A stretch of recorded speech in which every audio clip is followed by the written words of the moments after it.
Hi everyone, my name is Old Gamer Joe, co-founder of Media Moogle. Media Moogle is dedicated to bringing video games, game music, and indie games and developers the love and recognition that they deserve. Free yourself from the shackles of mainstream gaming coverage and check out some of our wonderful content at MediaMoogle.net. It's time to say goodbye to the echo chamber and join us on this wonderful campaign to give the voiceless ones in this industry a voice again. MediaMoogle.net for all of our content, or YouTube.com/MediaMoogle to check out some of our great video coverage. Onward, our work has only just begun.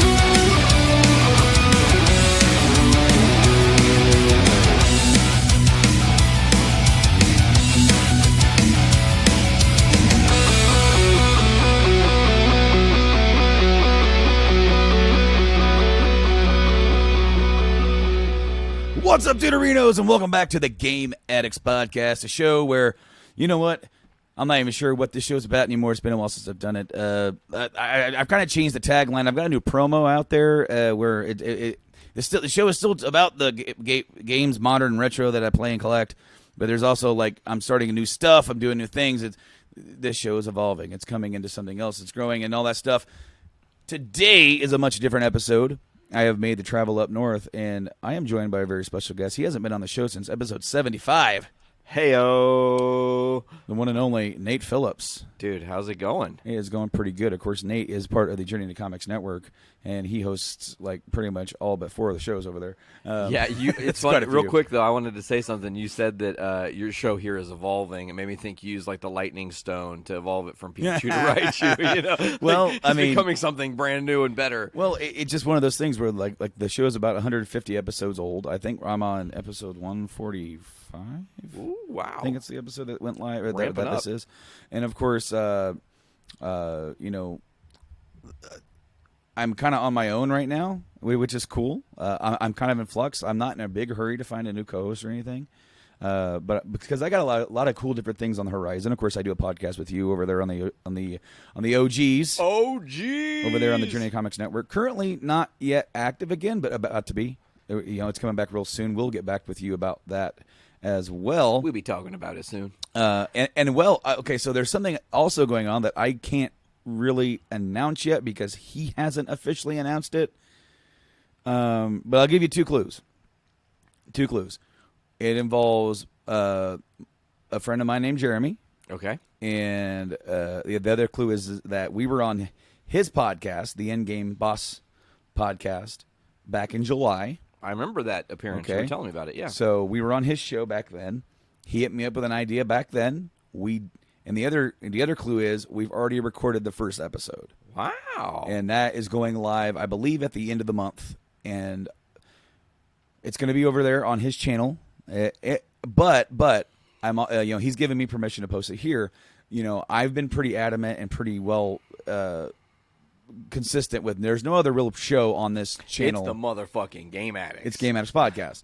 Every once in a while, you know, I've had the Podcastry boys fill in. They've done a show. You and AP did the Fool's Week thing. So I think what I'm going to do is that first episode that has been recorded that isn't out yet, I think it's going to air here in place of a weekly show. Okay. So you guys get to hear what it is, you know, and then see if you guys like it. You guys can go over there to his channel. And you guys can subscribe to him because I want to drive some of you guys over to him because he's a really cool dude. You know, he has a couple shows. He's got the Endgame Boss podcast. He's got when Jeremy Met Nam. It's about movies or whatever. And then there's this show, and it's going to be it is video game based, guys. It's going to be video game based, but it also has a certain topic. I'm being very vague because I don't want to like jump the gun and announce it before he's had a chance to. Yeah. You know, so like, but no, I mean, we had a lot of fun doing it, and I can't wait to do more. Sweet. It's cool to hear that you're expanding your podcasting out of like our network bubble. Mm-hmm. We've kind of done this in a very meticulous way, not necessarily keeping it to the same people all the time, but like Well, you know. Yeah. We use the same cast of characters because it's who we fucking know, man. So it's nice to see you, like, expanding out, doing something a little bit different.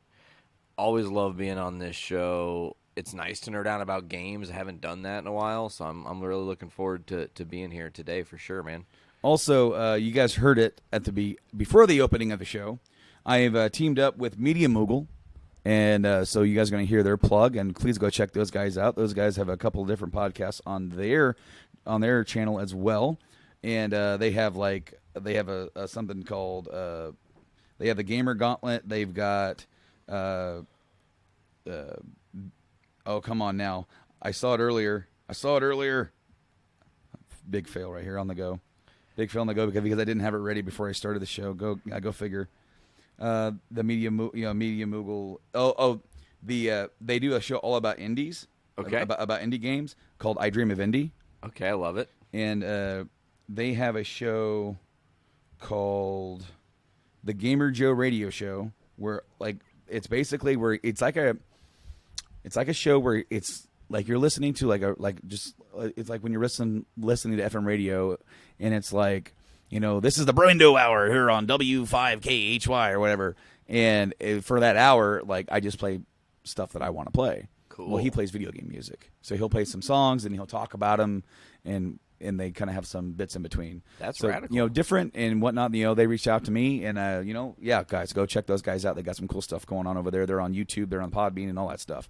So, getting down to business here, I almost said brass tacks, but that's your word. So there was offshoot tangent here. The other day at work, me and this kid named Logan, funny kid. Sure. He introduced me, or he actually didn't introduce me. He's the one that told me about it. Then my wife introduced me to this show called Letterkenny. Okay, yeah, it's on Hulu. It's on Hulu. It's a Canadian show, and they have bits where for 3 minutes all they do are some sort of puns, and it's hilarious, and they're just snap fire. Well, he brought up, I just mentioned offhand, I'm like, you know what band member is the most underrated ever? And the saxophone player. They have some of the best like licks ever, other than like guitars and stuff. It's like when you hear the phrase, "Who could it be now?" What's the first thing you think of? Even though it's more of a trumpet, but still, well, whatever. But like Turn the Page, saxophone, dude. Careless Whisper, not rock, but still saxophone. You know, some great saxophone licks out there. And then he goes, "We should make a heavy metal band, but it's all brass instruments, called Heavy Brass." And I'm like, you know, Metallica had, you know, their first album, they wanted it to be called Metal Up Your Ass. So we should call it Metal Up Your Brass. Oh my God, I love it. And then, we went like, so then one of them like, then we're going to do our Justice for All album where it's like really long. And then we're going to do our Black album where it's all stripped down, and we're calling it Brass Tacks. That's what we get down. And then, but we're not exclusive. We're going to do other genres too. We're going to do country called Bluebrass. Killing me, Smalls. We're going to go into hip hop right and R&B, back that brass up. And bringing Saxy back. Bringing Saxy back. That's hilarious. Oh, dude, and we're going to go into other stuff. Like we're going to go into punk rock, into like Ramones territory. You won't want to be buried in our Trump pet cemetery. Oh man, killing me. I know, but we did it for an hour. Smalls. So getting down to brass pun tacks. for an hour. We did it just for kept an hour. We just kept before, going. though. And Blaine is back there rolling his eyes so hard.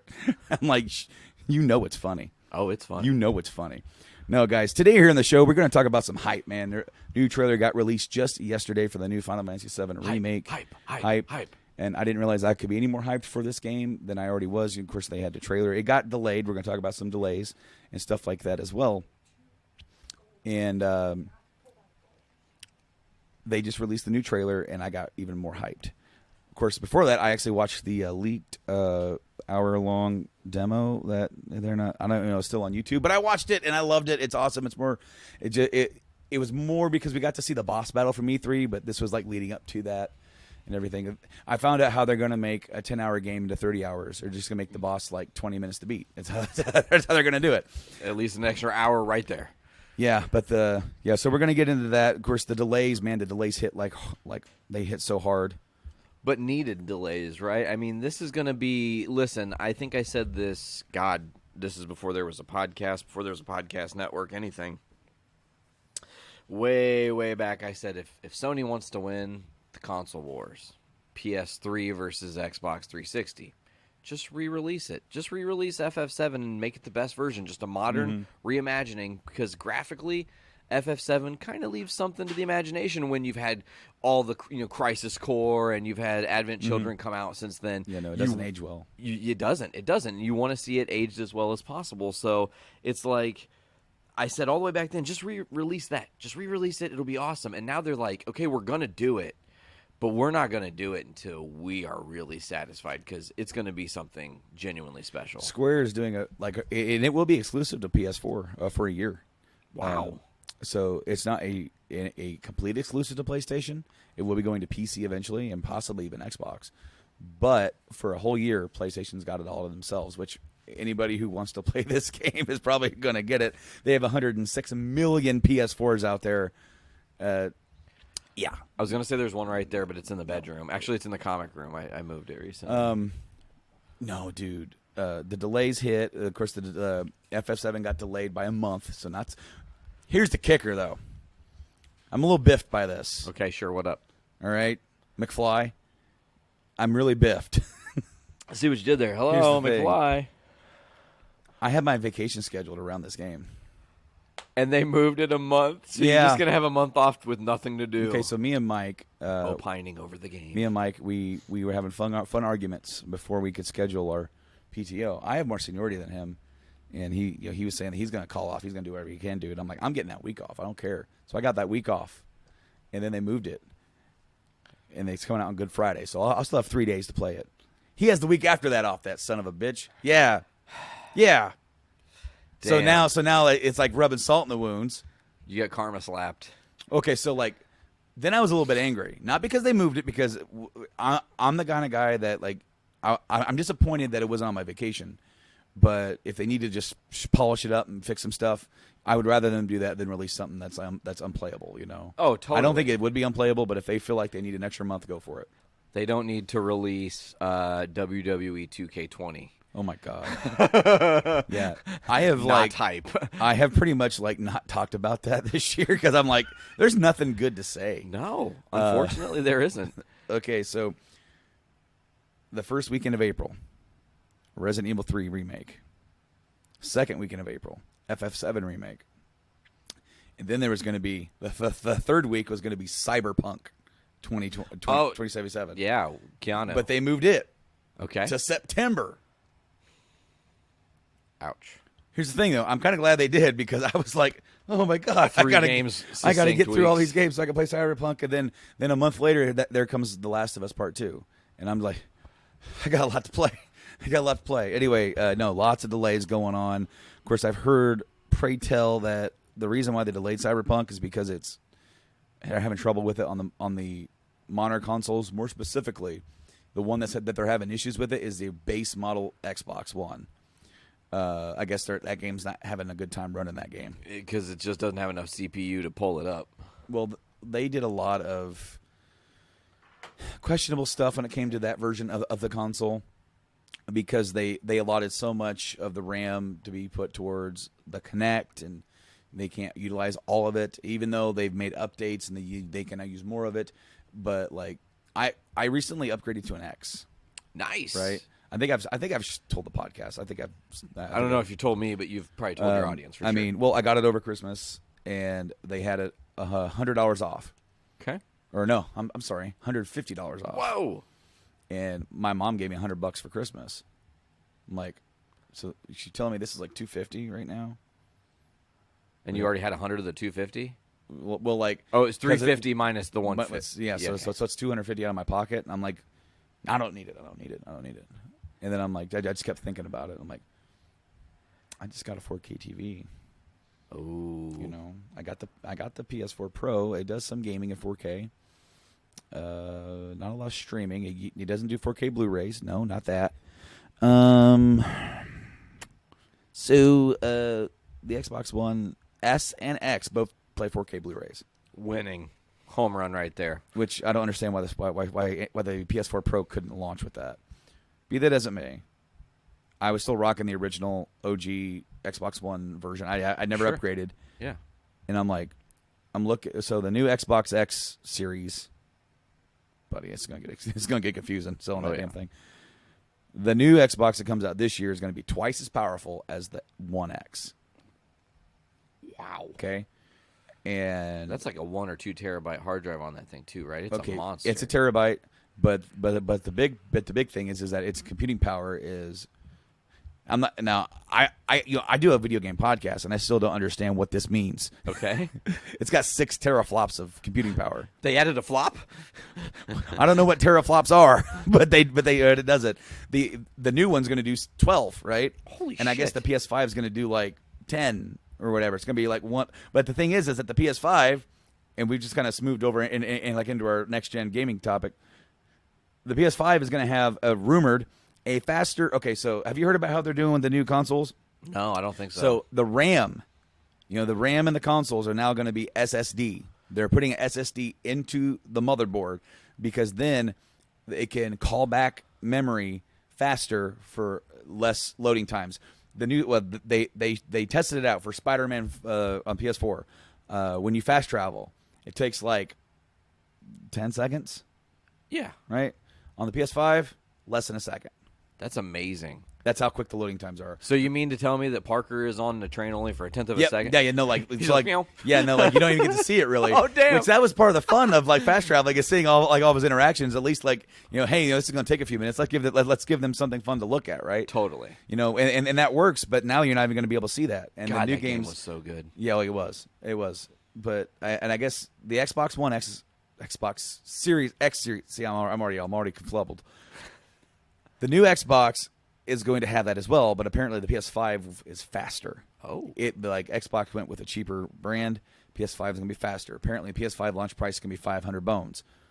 100 more than the PS4, still doable because the Xbox One X. Well, they went from a 4 to 5. Well, right. The Xbox One X is going to be, or is currently 500 I think it's still on sale. You can still get it only through Xbox or Microsoft because the Best Buy sale that had the same sale ended the day that I went to go get it, and they wouldn't give it to me. Bastards. But I asked them the price match Microsoft, and they're like, "Well, they're technically a vendor, so we don't have to price match them."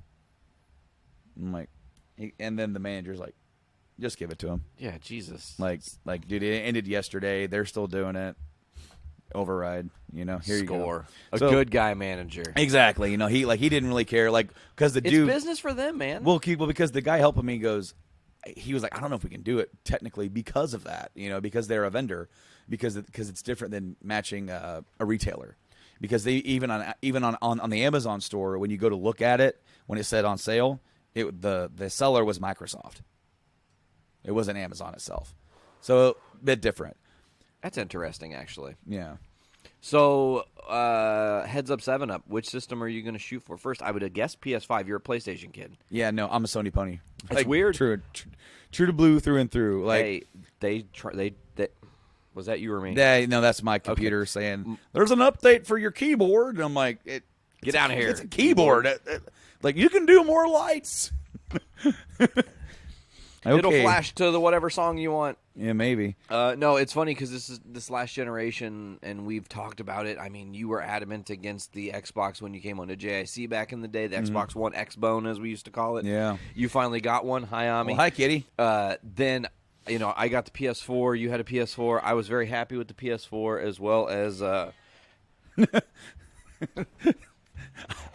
You know what? Our mics are usually pretty good about like not picking up anything else around us. Okay, good. But like, I hope that got picked up. She's piercing, dude. She's got a loud meow. Well, it's no different than doing a podcast in the game room because my cats will literally lay on the floor, push their mouth up to the bottom of the door, and be like, "Let me in.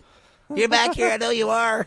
But what I was saying was, Sony got me to pivot and go from being an Xbox fan to a PlayStation fan. Not to say that I didn't like PlayStation, but when I got my 360, man, you can see the collection. Yeah, sure. It was something special for me, and I took off with it. When I finally got the Xbox, though, I do enjoy it, but I don't game on it. Okay, so I use it for everything else but gaming. All right, because I got the Call of Duty one, right? Yeah. While I was still going heavy with JIC with you, and the reason why I got it was a good deal when I got it at the time. It was a year after the launch of Xbone, and it was the first terabyte console that came with it inside, right, without adding anything.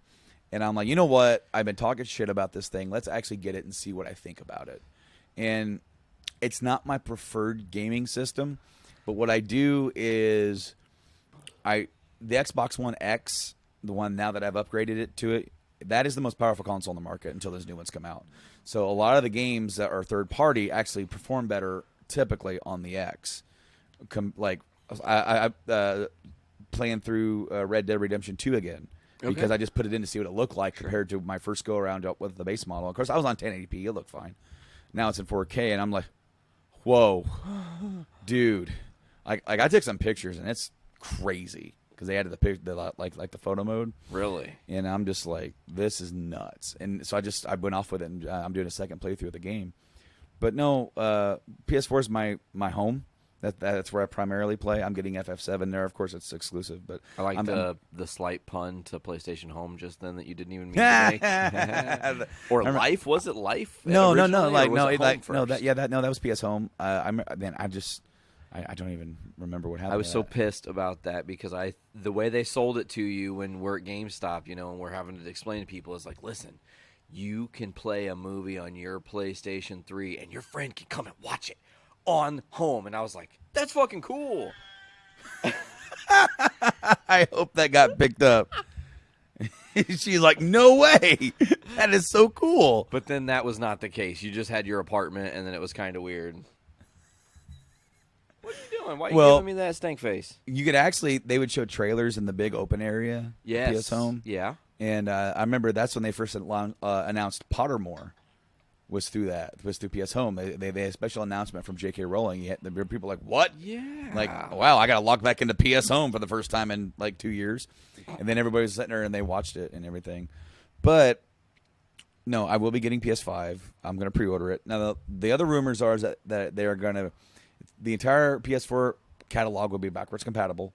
Cool. The PS4 controllers will be backwards compatible. Cool. Everything that's usable on the current system is forward. You bring it forward. That's nice. So when you if I go buy a brand new PS5, yeah, I now have an extra controller. Yes. Because I already have a controller. Yes. Yeah, that's fucking great. Yeah, and of course they're going to be making some small modifications to the controller. Sony.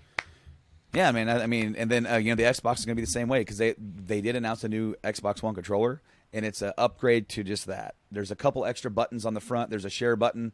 And there's something else there. I can't remember what that button. No, it's a voice assistant button. Kind of like the Google thing, right? Google Assistant. So that's going to be in the controller now. Is going to be the voice assistant. Yeah, because there's going to be underneath because you have the options and it's like it's like the Windows button and the 3 lines button. Yes.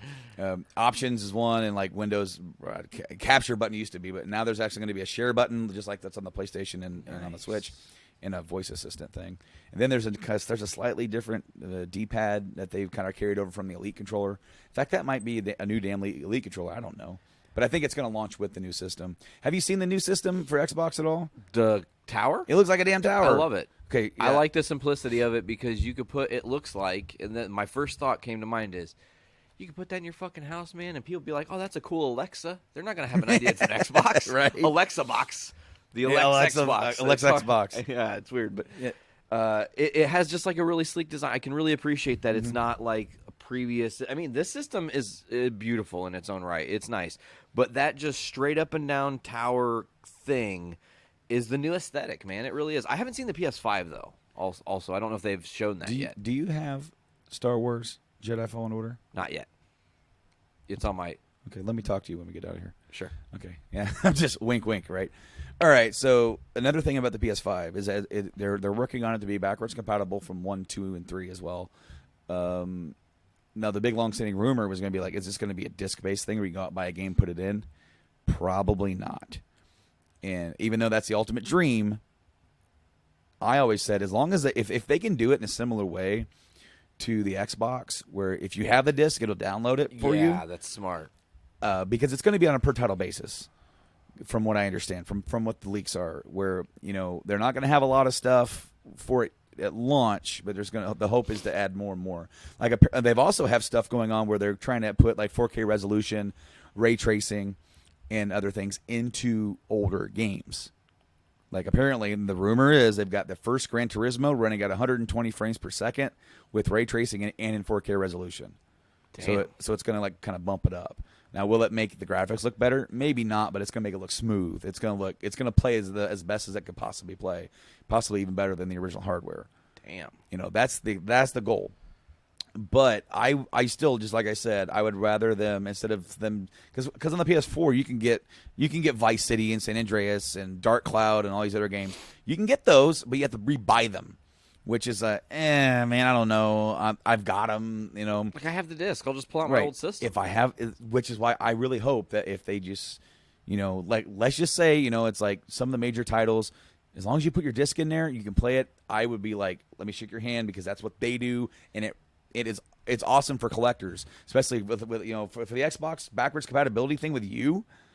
They've got over 500 games that are compatible and like 30 original Xbox games. That's like 150 titles, bro. So that's I know, great. and it's like, I guarantee you, if we go through those, there's going to be a lot of those that are actually like, you would be surprised what games they've actually made backwards There's compatible. one that won't be.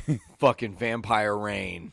The worst game in history, bro. I'm just going to bring it up again. That's a callback to the Xbox 360 retrospective that we did forever and a day ago. Oh, man. Yeah. I love that collection. It's dope. I just was actually looking at our collection on Game Eye recently and just was like, wow, the value went up $1,000 over the last 2 weeks somehow. Yeah, I need to actually go through and redo my entire collection, because I actually sold big lots of stuff last year to help fund us, because we kind of like ran short on some monies. The Subaru snafu that happened with you guys getting hacked and everything didn't really help to your year. That was actually later on. Oh. But no, there was something else that, like, funds were a little low for me. And I'm like, hey, I got them. Got 'em. I don't play them. That's the thing. You know, I love my collection, and I want those games back, or a lot of them. What was awesome is that my wife took them in. And she goes, "Are there any that you want me to save?" And I said, and I didn't really get a chance to pull them out myself. Yeah. Because she went ahead and did it. And she saved most of the right ones. Like, I'm like, thank you for saving Zelda. Oh, yeah. You know, Shit, yeah, for thank sure. you for saving those. Thank you for saving Metal Gear. Oh. You know, thank you. You know, it's like, okay, so she sold the Marios. I love Marios, but you can get get 'em. those. You can get those back. You can get them. You know, thank you for saving DuckTales. You know, thank you for saving the Zeldas on 64. Thank you for saving Conker's Bad Fur Day, which is still expensive to get. Speaking of expensive, now this episode's kind of a tangential. So I follow on Facebook your local disc replay up here. Yeah. And they post stuff from time to time. And they posted something recently. Kind of hard to find game. Okay. And it wasn't in the best condition. The manual was folded, you know, and it's priced accordingly, it says. Sure. And, you know, for condition. And they have it marked for $4.99. Yeah, no, there's no decimal in that yet. No, the decimal's after the 9. After the 9. Yeah. The second 9. Yeah. $499. For what? Snatcher. Really? Snatcher on Sega CD. That's crazy. And that's a Kojima game, and it's hard to find. And I want to say that I think they probably priced it down to $100 because of the folded manual. Because of the manual's not in the great shape. Oh, I don't have any of those games. I don't have any of those Yeah. expensive games. I got some. Chrono Trigger's still my number, probably my top. Because I've got it complete in box. Kuon is our number one game On PS2. PS2. It's Yeah. $309 right now, complete in box. Which You also blew my have mind. Rule of Rose. Rule of Rose, yeah. It's another high up there title. Yeah, I don't think I have too many PS2 titles that are absolutely expensive. It was weird, man. PS2, I think we got lucky working at GameStop when Mm-hmm. we did, because we could just pick off the quality. I've got 3 PS1 games that are I've got Lunar 1 and 2. Awesome. And I've got those with the cardboard boxes, and the only Collector's one edition ones? Yes, the only Hell ones yeah. that don't come, that isn't completely complete, is the second one that comes with a compass, and the compass was missing. But like those games, the instruction manual come with a hardcover with a bookmark. Yep. And so I've got both of those, and then I've got Persona 2. Nice. And that one is like $100 too. So Shit. I mean, I actually sold Demon's Crest last year. That's a Super Nintendo. Super Nintendo. It's worth like $100. I sold it so I could go see Demons and Wizards. Fuck yeah! I'm like, worth it. She goes, if you're gonna go, you got to sell something. Demon's Crest for Demons and Wizards. Like, no, like that was a no-brainer. I'm like, no, fair trade. I'm going because selling that not only got me the ticket, but also got me the 2 vinyls for the re-release. Radical, absolutely. Man, what else is there to talk about? What else got delayed? Did anything else get delayed? I don't know, man. I feel like I am so out of touch with video games. What have you been playing? Recently beat Spider-Man on PS4, okay. only a couple months ago or something.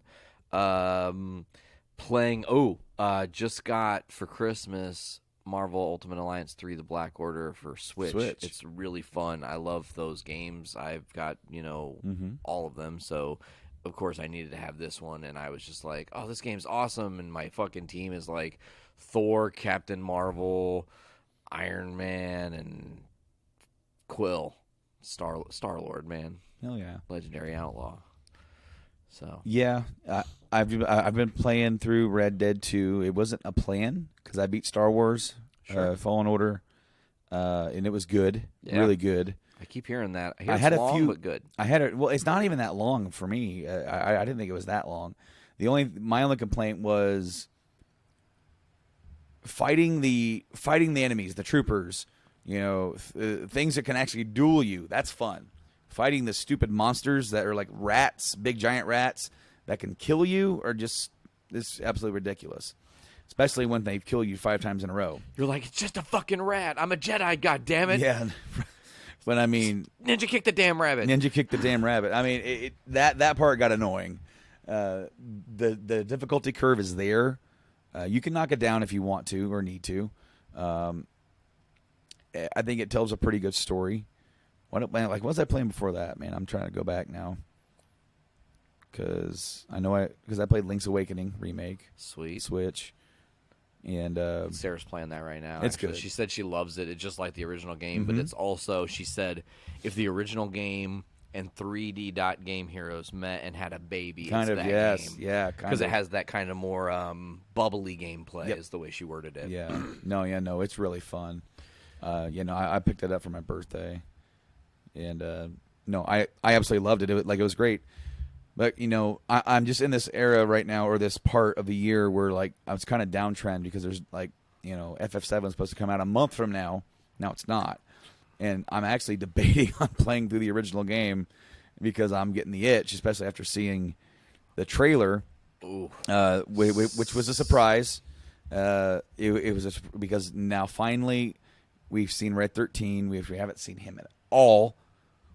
And then they also showed a bunch of other characters. They showed Scarlet. They showed Palmer. They showed Hojo. They showed Sephiroth. They showed Genova, which is crazy because FF7 Remake is only going to be the first 10 hours of the original game. And they've expanded it to 30 by putting more characters, more story, changing stuff around. So you're not even going to get to some of that shit in this first 10 hours. No. Not even close. No.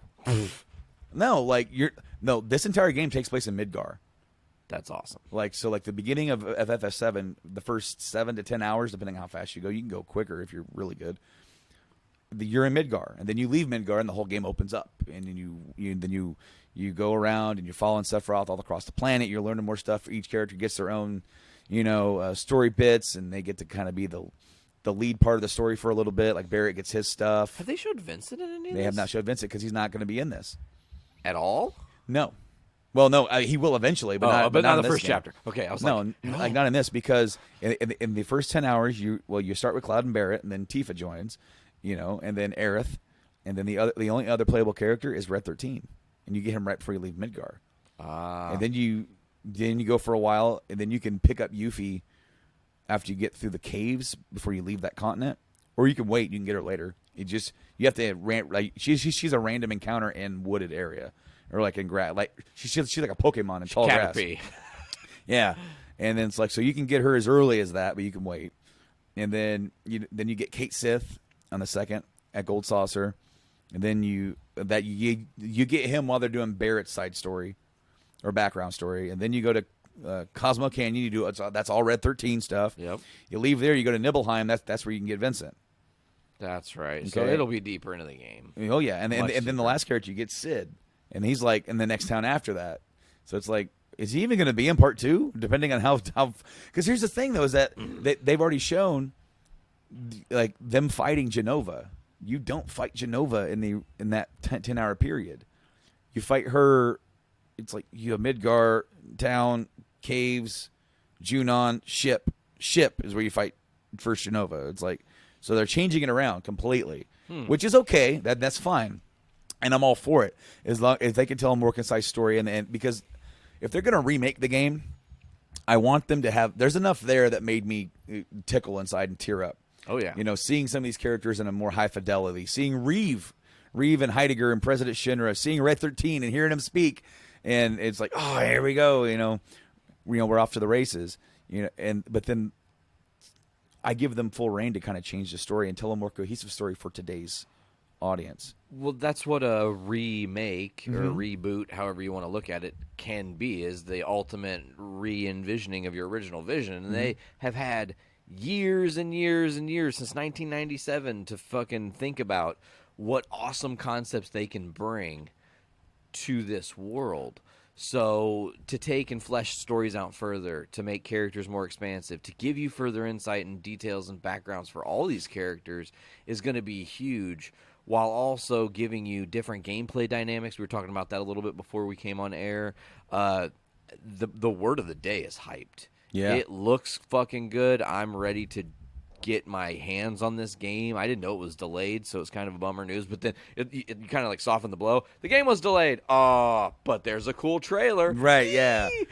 So, yeah, man. I'm looking forward to what's coming. They're always going to have the original game there.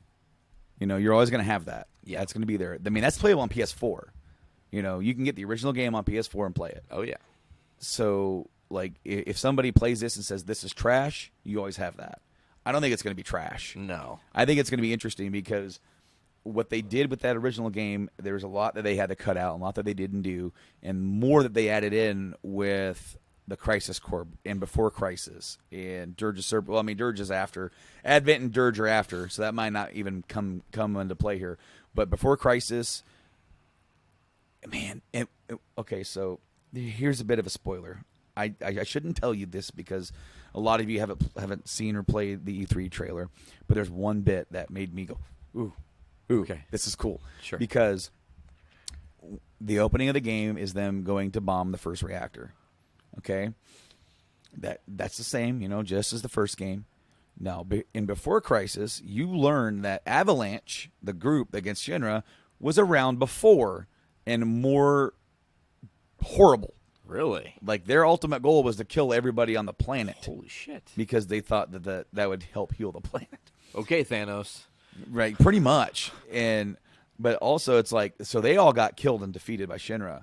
And Barrett and his, he's against the Shinra. He heard that their planet freedom fighters didn't know how horrible they were because all he heard was their propaganda. So he reforms Avalanche, or a new chapter. So here's Avalanche and now Midgar attacking Shinra, attacking the reactors, right? So, like, this is stuff that never gets mentioned in the original game. It was in Before Crisis. It's stuff that they've kind of sprinkled in as flavor. And in the remake, while they're attacking the reactor, it shows the president in his office watching security footage of them attacking the reactor. We never saw that before. Whoa. And then there's Heidegger walking up, and he goes, "Word is that this is an Avalanche group. No further details on whether or not this is the same group that made the attempt on your life." There's a reason why President Shinra was so adamant about dropping an entire city, a whole plate, Sector 7, dropping it completely onto the slums, another city, and killing thousands to kill 6 people.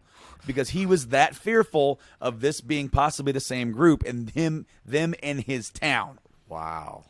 And that never really gets relayed. It amps the story up. And it said it in the first 10 minutes of the new one. And, like, that is awesome.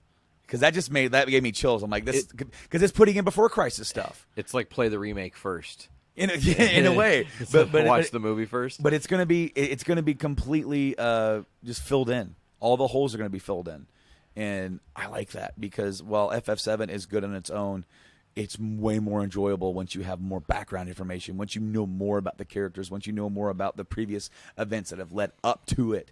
Totally, and it brings in more insight to know that Shinra's had attempt on his life. That's why he dropped that plate. Part of it is that he's an evil bastard. The other part of it is he's afraid. Very much so. Because he has control. Yeah, and it's funny, we're talking about somebody relinquishing control and the fear of it. It's like you either admit defeat or you fight like hell to stay on top. And this is his ultimate move is like, fuck 1,000 people or 10 of thousands of people. These 6 have to die. Right.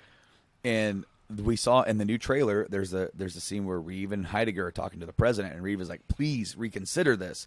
He's trying to beg him to not drop that plate. Yeah. Because out of all the evil bastards that are in Shinra, it's not worth it. Reeve is one of them that isn't completely evil. He's like, come on, guys. Please. Like, it's going to be bad.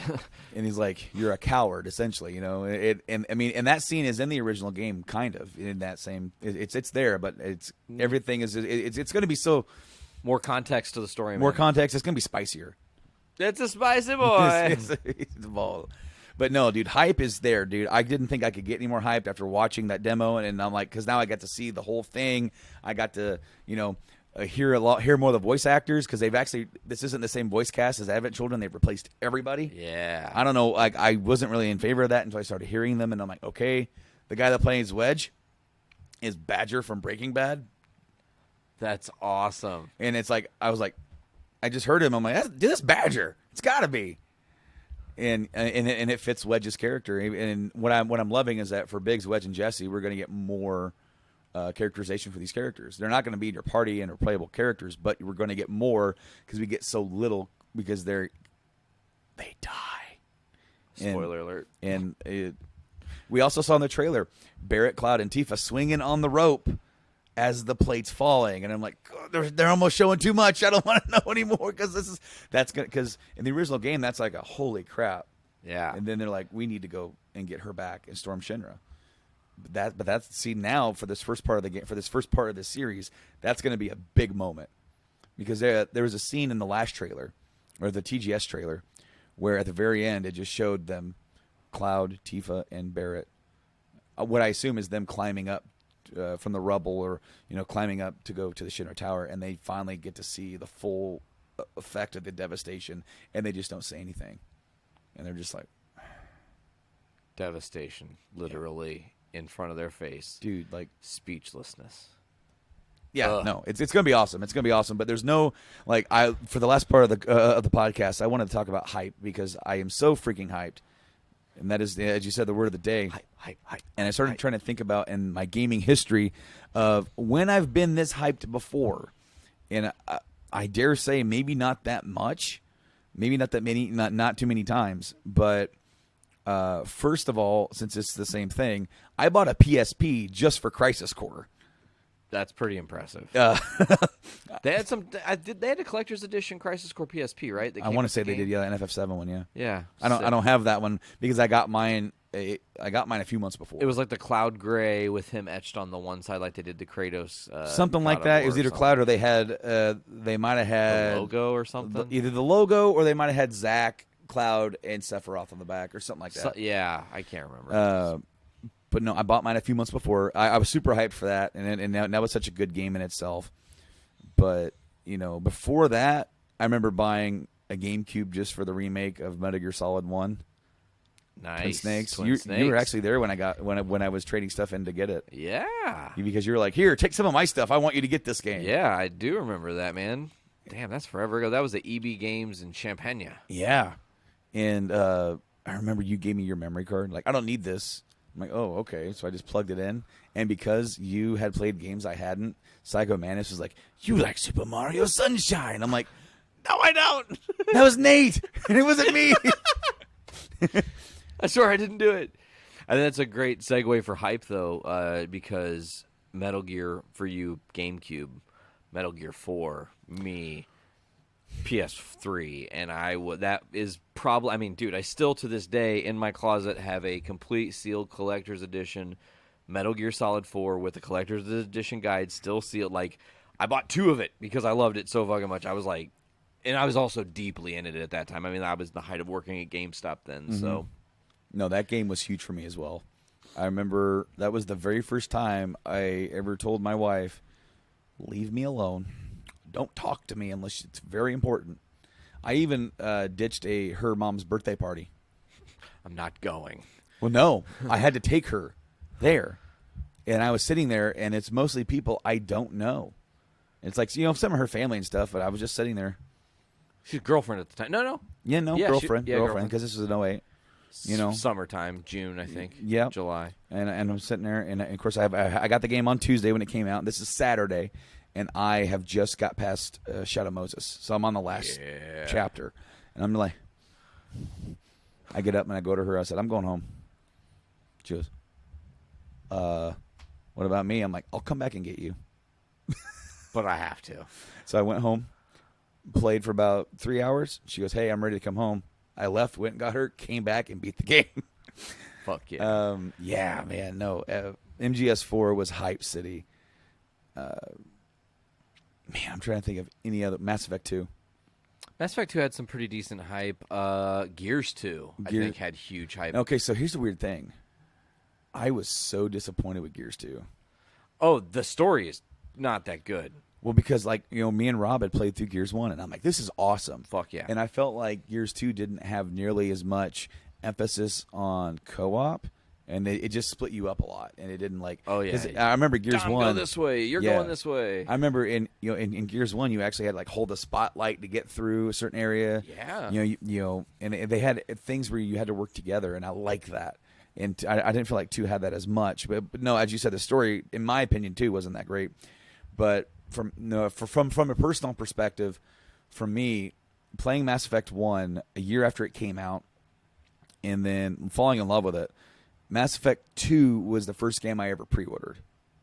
And I got the collector's edition from GameStop, went and picked it up, came home, installed both discs on my Xbox. I'm like, I am not killing my Xbox, because that's back in the day when they still had red rings. Oh, yeah. I'm pretty sure my console wouldn't have, because it was one of the elites that came out after that, which I'm sure it would have been fine.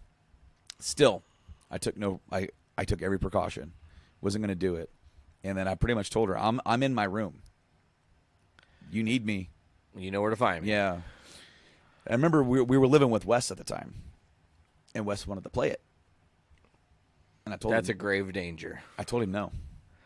Yeah, because Wes would be the guy, no offense, Wes, we love you, who would take your disc, he would start playing it, he would get way further than you, be like, hey, man, did you get to this one spot? And you're like, motherfucker, you just spoiled it for me. Okay, so he was playing in Rob's room, but Rob kind of got maybe a little tired of him being in his room when he was at work. I don't know if that was what it was.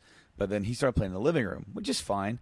But that's how I got spoiled on Infamous and Arkham Asylum when I wanted to play them, and I was a little disappointed. Thankfully, neither one of those games were super important to me, but I was not going to let that happen with Mass Effect. I told them, this is a 2-disc game. When I get to disc 2, you can have disc 1. Smart. And that happened. But I also knew that the way that the game works, Mass Effect 1 or 2 starts you with disc 1, then you go to disc 2, and then for the last mission, you go back to disc 1. I'm not sure why they did it that way. That's just the way it spanned out. Sure. So I told him, when I need disc 1 back, you're giving it back. And I remember just walking right out of my bedroom, looking at him, seeing where he is, looking at him. I need that disc back.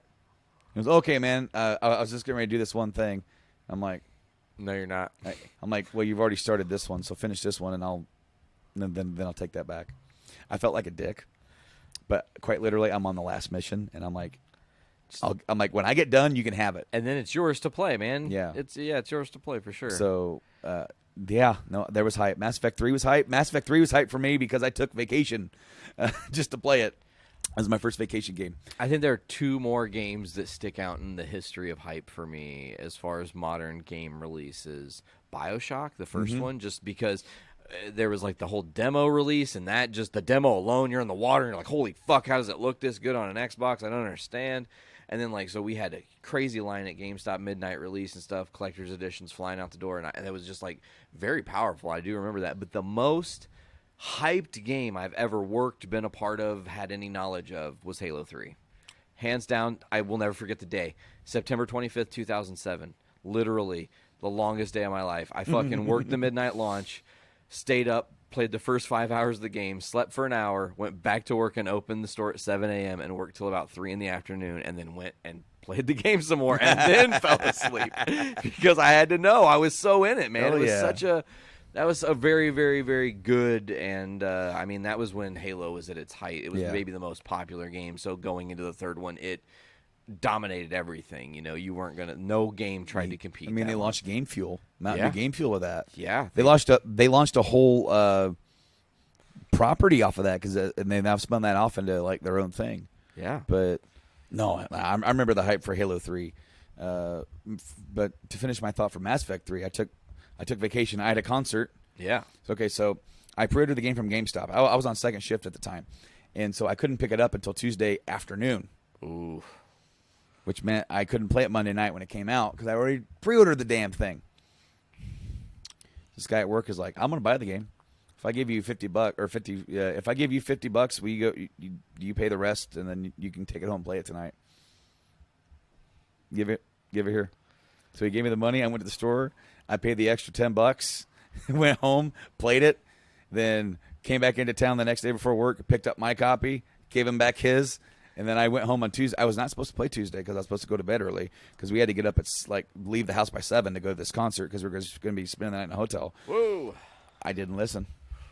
I played that game until about 5 o'clock in the morning. She got me up at 6:30. Oh, shit. It didn't work out well. Uh-oh. I was tired because I was up until 3 o'clock the next morning. And then we drove home. We got delayed on the interstate. We didn't get home until about 4:35. I played from 6 p.m. to 8 a.m. straight. Whoa. Went to sleep. Woke up at 3. Started playing around 5. Played from 5 until 8 the next morning. I put 12 hours and then 14 hours, something like that. Because I remember that distinctly. Because I bought a pack of Monster and I bought a pack of dark chocolate Milky Ways because that's my jam. Give myself a Snicker and an orange. And I laid on the couch and I said, "I'll play in the living room, but if you start talking to me when they're talking, I'm not listening to you." Yeah, I'll be in the story too much. Sorry. And so I think I beat out Saturday. Yeah, but we have visitors and we're about ready to wrap up this podcast, aren't we? I mean, yeah, that's up to you. You're the host. It was right about the end. So, did those homeboys come to the front door? They literally just crashed the podcast. They all just showed up at the same time. They're crashing Game Addicts podcast. Nick Maxon, how's it going, sir? Other fellow members. I'll send hugs around soon. We'll be boom. Look at that entrance GY. from the great Tyler McLaughlin. Hell yeah. Anyway, yeah, we're right on the closure here. So, Nate, tell everybody where they can find you. You can find all of us at JourneyIntoComics.com on the Journey Into Comics Network, on iTunes, Podbean, Stitcher Radio, Google Play Music, Spotify, CastBox, TuneIn, and many others. Just search Journey Into Comics Network. One feed. It's all you need. Also, make sure to check out the OGs podcast on the Journey Into Comics Network, the show you and I do together. And for those of you who don't know, if you found this through, there's craziness happening, madness.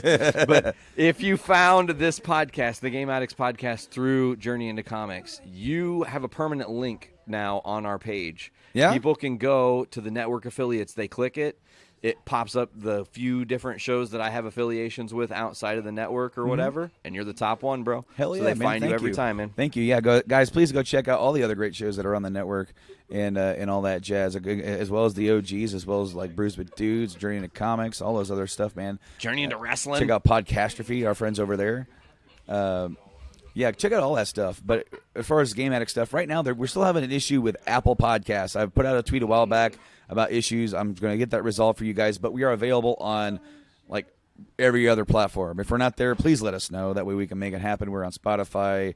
We're on Stitcher's one. We're on CastBox, Google Plays Google. music. Well, who uses Google Play? Nobody uses Google Weirdos. Play. I mean, I check Weirdos. it every now and again. You know, Spotify is actually our number one hitter. And Same. it has been for a long time. But you know what my number one hitter is? Well, I guess we'll be just number 2 hitter. Other. That's my favorite. Other's my favorite because I don't even know what it means. It's like, how are you listening to it through Other?